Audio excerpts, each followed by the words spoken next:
Segundo o levantamento aí da Placar, maiores médias de público do Brasileirão 2025 até a oitava rodada. Flamengo liderando com 52.401 de média. Isso é média. O segundo colocado, o Corinthians, está quase 10 mil atrás, porque está com 43.448 de média. Depois vem São Paulo, Bahia, Cruzeiro, Internacional, Fluminense, Ceará, Palmeiras, olha o Palmeiras lá embaixo, Vasco, Atlético Mineiro, Grêmio, Vitória, Fortaleza, Sport, Botafogo, Juventude, Mirassol e Bragantino. Para mim, o Botafogo aqui é vergonha, né? Porque é o atual campeão brasileiro e também da Libertadores. E com política, segundo o GE, com política voltada a sócios, Botafogo amarga prejuízo em todos os jogos do Brasileirão no Newton Santos.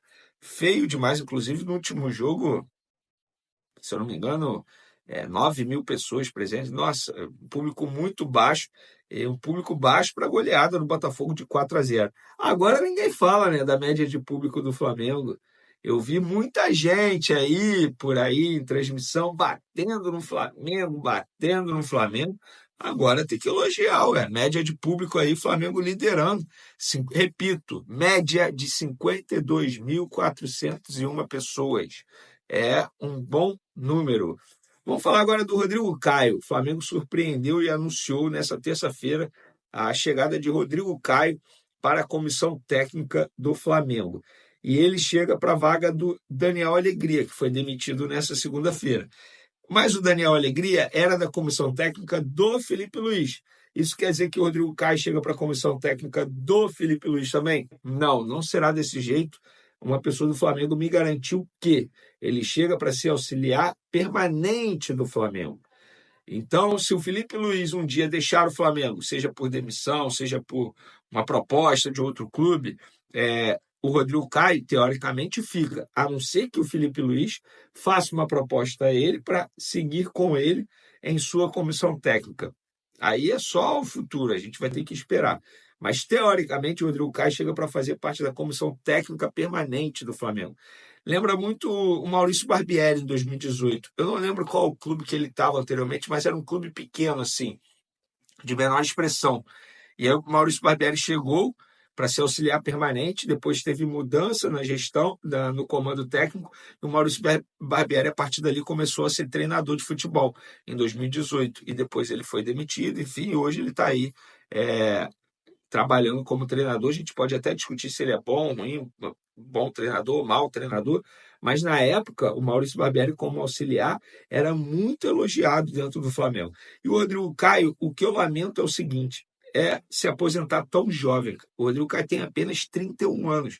E falo sem medo, o Rodrigo Caio foi um dos melhores zagueiros que eu vi com a camisa do Flamengo. O que ele jogou em 2019 foi um absurdo. Absurdo, ele jogou muita bola, muita bola. Só que, infelizmente, de lá para cá, ele não foi de lá para cá, não. Antes ele já sofria com problema físico. Tanto é que, na época de São Paulo, ele ia ser contratado pelo Barcelona, não foi aprovado nos exames médicos. Teve outro clube aí que ele também não foi aprovado. Ele já sofria. O ponto fora da curva foi a temporada de 2019. Ali ele não sofreu com lesão e jogou muita bola. Só que depois ele sofreu com problemas no joelho. Teve até uma situação envolvendo pegou uma bactéria no joelho, algo assim, sabe? Uma infecção no hospital. Teve até essa falta de sorte, inclusive. E o Rodrigo Caio jogou ano passado pelo Grêmio. Eu lembro que no começo desse ano o Criciúma fez até uma proposta para ele. E na época o dirigente me disse: ele não aceitou porque está pensando em encerrar a carreira. E ele já vem se preparando há muito tempo, fazendo curso na CBF. Então, tem um lado ruim, um lado bom agora, que ele começa uma nova vida, uma nova jornada, que ele tenha muito sucesso, sobretudo no Flamengo. Galera, o Felipe Luiz tem mais um desfalque confirmado para pegar a LDU. Depois de Alan, Pulgar, Gonzalo Plata está fora do duelo, não se recuperou aí desse edema ósseo, ainda sente dores no local. Hoje não foi a campo e uma pessoa do Flamengo me confirmou que ele está fora do jogo. Vai para o terceiro jogo consecutivo como desfalque. Lembrando que ele teve o edema ósseo horas antes do jogo da Libertadores, que seria lá na casa dele, na terra dele, estava aquela expectativa e sofreu esse edema ósseo. Ficou como desfalque. Aí voltou no jogo da Copa do Brasil como titular, jogou. De lá para cá, continuou sendo desfalque com edema ósseo. Então, torcer para ele retornar o mais rápido possível, que eu considero um jogador muito importante para o setor ofensivo, com as características que ele tem, que é uma intensidade muito alta, ele mantém a intensidade do primeiro ao último minuto de jogo e também consegue fazer várias funções no setor ofensivo. Vai fazer falta, tal como o Pulgar, o Plata também faz muita falta. Para finalizar nosso vídeo, galera, Firmino. A imprensa internacional noticiando que o Flamengo pode contratar o Firmino, que o Firmino vai sair do Al-Ahly e o Flamengo é o provável destino dele. Fui apurar no Flamengo, me garantiram que isso não procede. Repito o que eu falei na minha introdução: Firmino, no começo do ano, sim, estava na mira do Flamengo, mas aí o Flamengo acabou contratando o Juninho, teoricamente, para a mesma posição, e nesse momento eles não pensam na contratação do Firmino, até porque o investimento não seria barato. Ah, mas ele vai rescindir com o Al-Ahly e chegaria de graça. Não é de graça. Você negocia luvas, você negocia um salário alto com ele. Não é de graça porque você não paga uma transferência. Mas e as luvas? E o salário alto dele? Vocês acham que o Firmino chegaria para ganhar baixo? Claro que não, claro que não. Isso geraria também incômodo dentro do Flamengo, né? Tendo em vista que o Pedro, os empresários do Pedro já estão cobrando uma renovação de contrato da diretoria atual por conta de um acordo com a diretoria antiga, dando até o argumento que Michael ganha tanto, que o Pedro não pode ganhar menos que o Michael, o que eu concordo. Aí o Firmino chega ganhando uma bolada. Imagina, não faz o menor sentido o Flamengo fazer esse tipo de contratação nesse momento. E os números aqui do Firmino, segundo o site O Gol, resumo da temporada 2024-2025, 31 jogos, 12 gols. Ele estava até sendo um pouco utilizado, e tem até a matéria, ó, preterido na Arábia Saudita, Firmino é protagonista e faz história na Champions Asiática. Foi isso, exatamente. Ele não estava sendo muito utilizado, mas acabou sendo importante no título da Champions Asiática aí para o Al-Ahly Jeddah, da Arábia Saudita. Então, até esse momento, não procede, dia 13 de maio, 5h52 da tarde, o famoso 7h53 agora. Então, é isso, galera. Um beijo para vocês, forte abraço. Partiu torcer pro Deportivo Táchira agora. Valeu. Olha só o que ele falou em relação ao Felipe Luiz. Ele basicamente falou aqui que seria bom pro cara perder o emprego. Não. Primeiro que eu não vejo sentido. Como você fala que seria bom pra pessoa perder um emprego? É um desejo um tanto quanto estranho, curioso, né? Meio bizarro assim. Vamos ver. Vou colocar aqui. Porque eu acho que o Felipe é um baita do caráter, um baita do cara preparado academicamente, que trabalha muito e que não merece perder esse emprego que ele tem no Flamengo. Mas talvez Libertadores. Ele tenha que perder esse emprego. Talvez ele tenha que perder esse emprego e às vezes vai perder esse emprego para entender como é que é o mundo real. Para entender que, olha, para eu deixar de ser estagiário e virar um treinador de grande potencial, eu vou ter que comandar o Juventude, eu vou ter que comandar o Mirassol, eu vou ter que comandar o Esporte Clube do Recife. E talvez isso aconteça. Galera, assim, algumas pessoas podem olhar e falar assim, mas não foi isso que ele quis dizer. Não, mas eu acho que isso se confirma quando ele fala que o cara deveria treinar o Juventude, o Mirassol, o Sport Recife. Pô, chamou o cara de estagiário. Não, foi uma falta de respeito de diversas formas possíveis. E o Felipe Luiz, eu não sei exatamente os números dele, mas eu acho que ele tem 3 derrotas na gestão técnica do Flamengo. E tem um número muito maior de vitórias em relação a empates. Então, assim, eu não consigo ver sentido na galera falando que talvez seria bom ele perder o emprego, que ele tem que ir para um Mirassol, para um Juventude. Que isso? A gente tá no início da temporada. E, obviamente, o Flamengo faz uma campanha na Libertadores muito ruim. É muito ruim mesmo. É muito ruim. Só que eu não acho que seja apenas o ponto de vista técnico que esteja influenciando dentro dessa campanha. Eu acho que tem muito direcionamento da gestão de futebol. E quando eu falo gestão de futebol, eu falo da diretoria de futebol. Porque lá no começo do ano, os caras traçaram um objetivo de Brasileirão e parece que tiraram um pouco os olhos dos jogadores o objetivo de Libertadores, sendo que, na verdade, os dois deveriam ser objetivos máximos de todo clube brasileiro, ainda mais de um clube estruturalmente muito organizado e com um elenco muito amplo e com muito dinheiro, que é o Flamengo.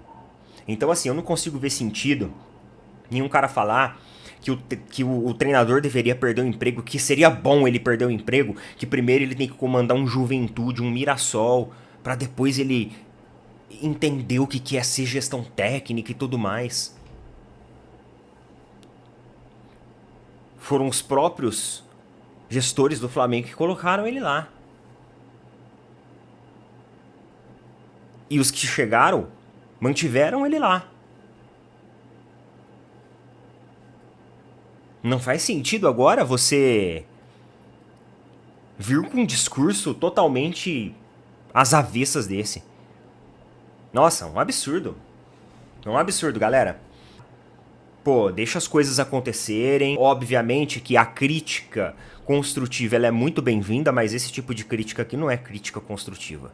Esse tipo de crítica aqui é uma crítica ácida, é uma crítica que já coloca basicamente o cara pro olho da rua.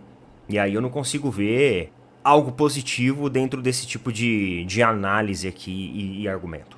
Beleza? Coloca nas opiniões aí o que vocês acham a respeito de tudo isso. Tamo junto, valeu, falou, até mais. Esse jogo contra o Bahia, a diretoria acho que cedeu um pouco a pressão, né, da torcida. Sim. E reduziu um pouco os preços, né?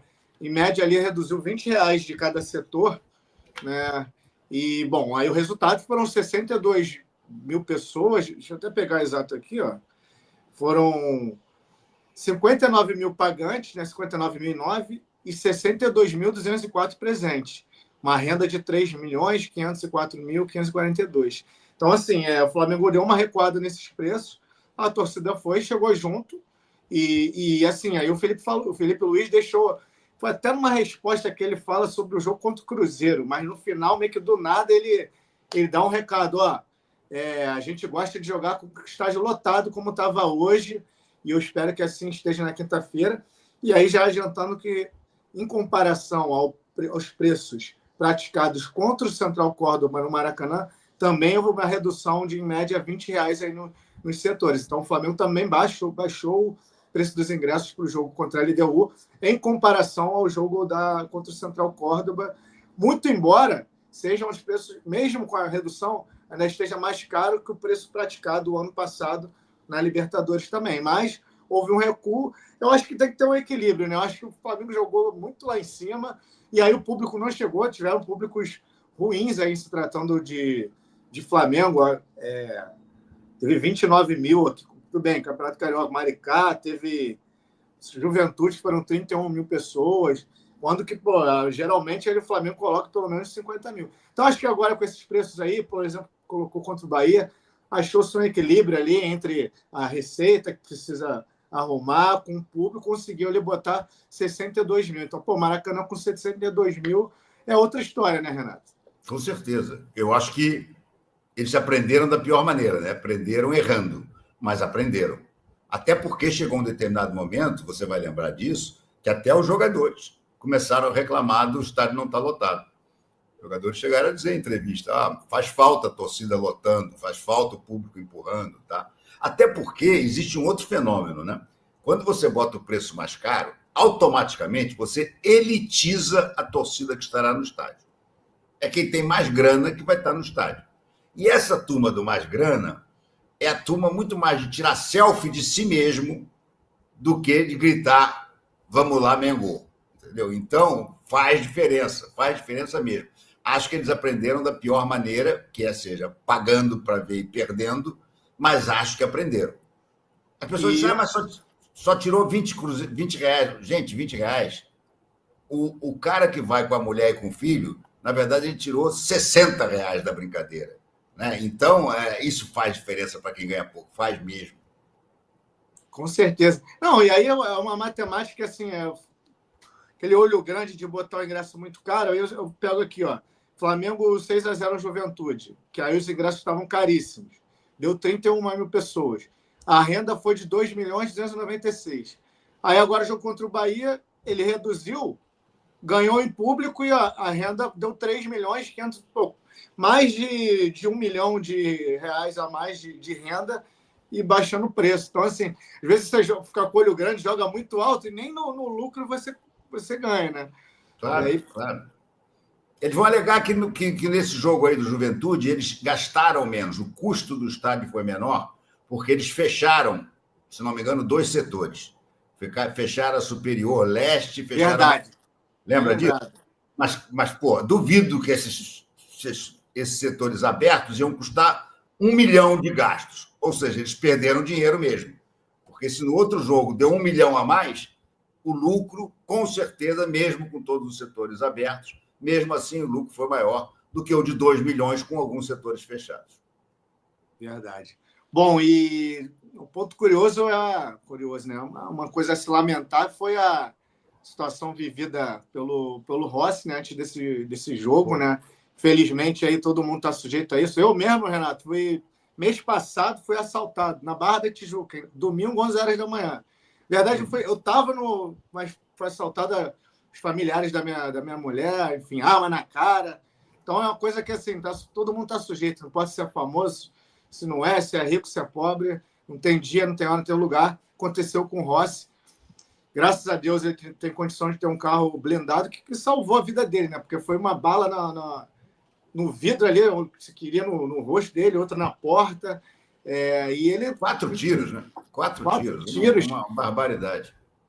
E assim, enfim, ele conseguiu assim, manter a tranquilidade para jogar esse jogo. Também fez questão de espantar aí qualquer especulação. Logo surgiram já que a família quer ir embora, quer sair do Flamengo. Falou que não tem nada disso, que inclusive quer continuar por mais tempo no Flamengo. E assim, tem sido um dos grandes destaques da temporada, o Rossi, né? É o melhor, assim, vive o melhor momento dele no Flamengo, na minha opinião. Eu acho bom, porque o Rossi era um daqueles jogadores que a torcida amava odiar. Qualquer gol que o Flamengo levasse, o Rossi não pega, o Rossi só pega bola fácil, o Rossi. Gente, o Rossi é um goleiraço. Tem bola que não dá para pegar mesmo, gente, senão era tudo 0-0. Ele fez nesses últimos jogos defesas importantíssimas. E vou dizer mais, o Flamengo só não tomou uma goleada do Cruzeiro porque o Rossi estava pegando tudo. Porque inclusive pegou o pênalti. Inclusive pegou o pênalti, é verdade. Era para ser de 4 para cima. O Rossi fez pelo menos 3 defesas monumentais nesse jogo, além do pênalti. Então, acho bom porque a torcida grande parte da torcida era anti-Rossi. Precisamos de goleiro, não temos goleiro, o goleiro que pega as impossíveis, não tem. Está aí a prova de que ele é um grande goleiro. E acho que é uma posição que o Flamengo está muitíssimo bem servido. É um goleiraço, Rossi. E é aquela coisa, né? Porque muita gente achava que... Como o Flamengo é pouco atacado, e eu acho que uma coisa que tem... O Rossi é um cara muito seguro, ele é muito frio. E ele não é aquele goleiro espalhafatoso. Tem muito goleiro aí que engana, porque a bola vem aqui, ó, meia altura, o cara dá aquela ponte, faz aquela... E ele não é esse cara. Ele vai fazer a defesa que é para fazer. Se a bola vier, se é só para segurar, ele vai segurar. Ele não é um cara espalhafatoso. Mas, principalmente nessa temporada, nos momentos que foi necessário, que ele precisou dele, ele estava lá, ele fez defesas importantes, então é um cara que está, sim, sendo um dos destaques do Flamengo na temporada. Galera, só avisando aqui que tem uma enquete no ar aí, perguntando se vocês acham que o Michael merece continuar como titular do Flamengo. Ele que ganhou essa oportunidade contra o Bahia, foi bem, ele deu assistência para o Arrascaeta, e, por enquanto, o não está ganhando. Está meio apertado, 54% não querem ele como titular, e 46% sim. O Michael, ele desperta opiniões controversas. Uns amam, outros odeiam. Tá aqui eu diria que a maioria odeia. O Michael, tem muita gente que esse é um peladeiro, isso não joga nada, o Flamengo devia ter se livrado disso. Tá? Eu discordo. Eu acho o Michael um jogador útil. E quando ele está nas suas baixas, quando ele está feio, como ele costuma dizer, né? Quando ele está feio, sai da frente, ele joga muito. O último jogo ele jogou bem. O problema me parece também é que esse é o tipo do jogador. O problema é que os dois têm precisa de sequência.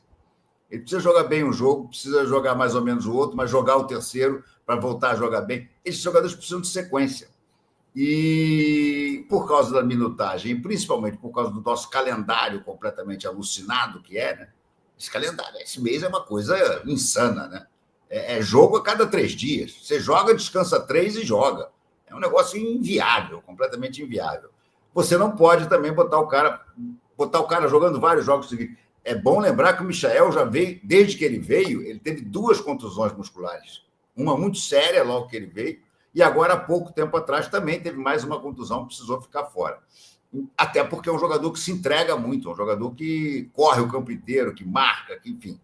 Mas eu gosto do Michael, não sou daqueles que odeiam o Michael, não, mas eu reconheço, eu sinto isso pelos comentários aqui e pelos comentários na minha live. Na minha live, meu Deus do céu, o que arrasa o Michael é uma grandeza. Acho que é... Diga. Pode falar, pode concluir. Não, eu acho que é um jogador útil. É um jogador útil. É um jogador bom de você ter no elenco.